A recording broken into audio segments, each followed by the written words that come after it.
Guys, unboxing tayo sa bagong amplifier GX3UB.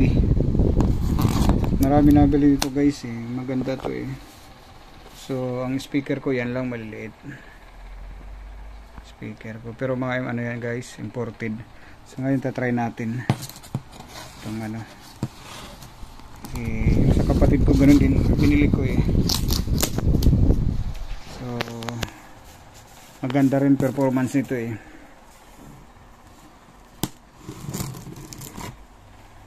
So ano natin, try natin dito sa speaker natin kung ano bang ito.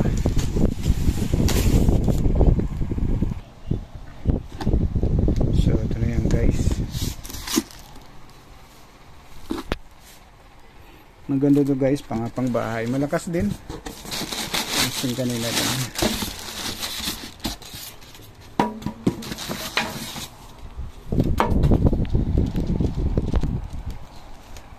So ito yung guys, marami rin ano, marami siyang service center din. Pati probinsya meron no. Bacolod, Surigao, Pampanga, Samar, Leyte, Pasig, Dagupan, Iloilo, Tacloban mayroon din service center. Okay, testing ko nga, try ko. Ang Kibler guys, hindi ito, wala silang ano ito, walang piki. Kita mo naman, cord pa lang eh, ang taba na, ang laki, cord pa lang yan. So ang mayroon lang mga piki yung concert yan, yung mga tatawag silang class A, class B. So ito na yun. Ito may bluetooth siya sa mic.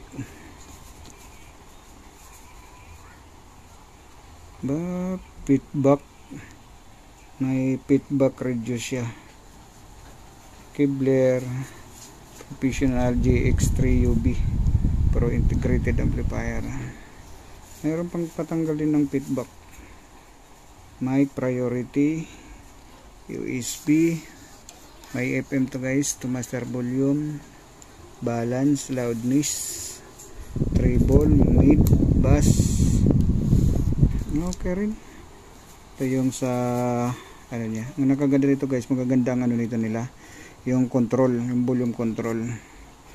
Hindi katulad yung ibang amplifier guys na mga isang buwan pa lang bumibigay na yung amplifier, yung control, yung volume. Ito hindi, ibang ano nila eh, ginamit na volume control dito.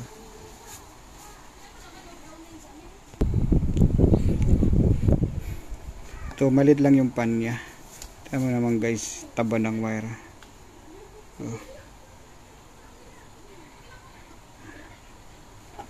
Put right. Ayun, tama-tama, may sub ako. Pwede kabit ko sa sub. Tapos input na lang ng TV. Mayroon din siya dito mic 3 input, antenna sa FM. Okay, testing ko muna guys. 300 watts. Ito yung audio output niya, maximum 300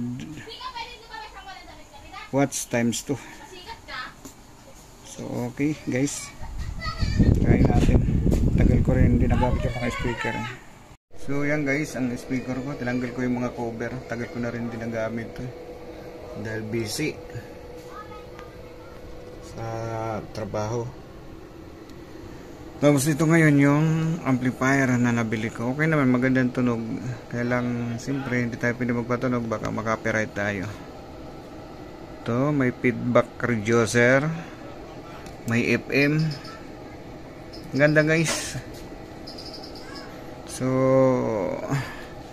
magdi-December, may magagamit akong video okay. Dahil ito yung TV ko, smart TV yan eh. Ito.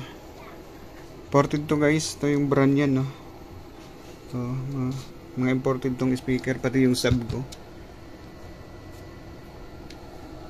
Kaya hindi lang imported dito itong Kevlar.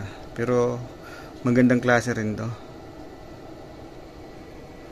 So nilinis ko muna guys.